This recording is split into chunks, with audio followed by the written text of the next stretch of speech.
तो रउआ लोगन के बता दी हम कि हम इस जगह पर पहले आ चुकल बानी।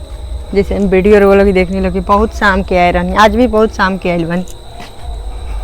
तो रउआ लोग के बता दी कि जगह बहुत अच्छा बा, घूमेला, ब्लॉग शूट करेला, वीडियो शूट करेला।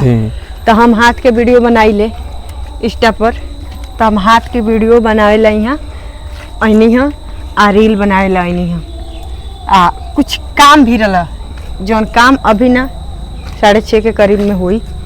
तो हम सोचनी है पहले ई काम कर ली, ओकरा बाद वो काम हुई आगे वाला देखल जाई। तब तक यहाँ जातनी हाथ की रील शूट करे। तो रउआ लगे हमरा इंस्टा के वीडियो, हाथ के वीडियो देखल चाहता इन लोगन। तो पूजा मिश्रा 1233 न पूजा 1233 रउआ जे ही पूजा 1233 डालम ता हाथ के फोटो होई। हाँ दोनों हाथ के स्टाइल बता दा ना, दोनों आदमी के हाथ होई। अरे हाँ 1233 डालम लोगन, हमार पूरा वीडियो आ जाई। रउआ लोग देखे हम लोगन, बहुत सारा प्यार दुलार दी लोगन। यूट्यूब पर कहाँ से वीडियो यूट्यूब पर देखा था लोग, कमेंट जरूर करें हम लोगन, ठीक? कमेंट करें हम लोगन तो हम रिप्लाई दे हम। हमने के बहुत खुशी हुई तो बनाई सब काहे से कोई नहीं के हेल्प करे वाला। हमने के जोड़ी भी कैसन बार अगर हम बताएं कमेंट करके भी एने से पूरा एथी आवता है। आँख खुलत नहीं के शाम में आई तो यहाँ हाँ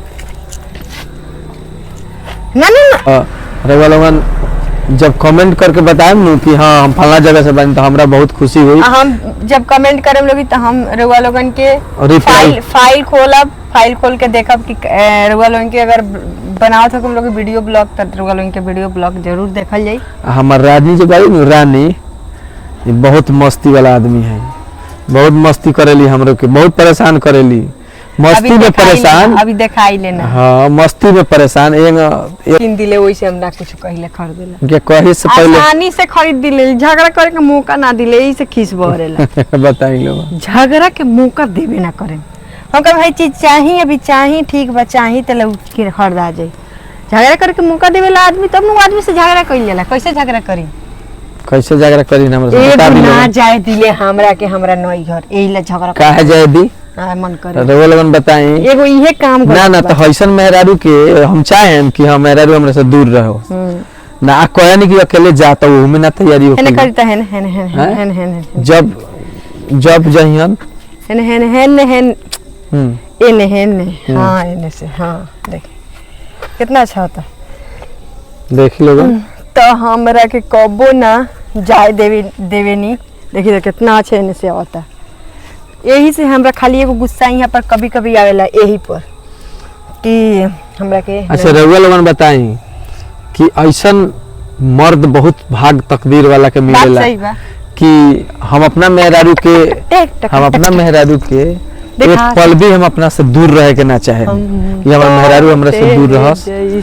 तो ना ये जन कुछ पहाड़ पर किए पहाड़ पर तो ये सब बात बाहर वाला मन से बात करके बहुत खुशी होखेला कि दिल खुश होखेला, दिल खुश हो जाला, दिल झूम उठेला। तो तू बताओ रानी हमर हाँ कुछ कहे के चल हमर बताई रउरा हम का कही कुछ कहे के मौका देती तब तो कहती, कहे के मौके ना दिली।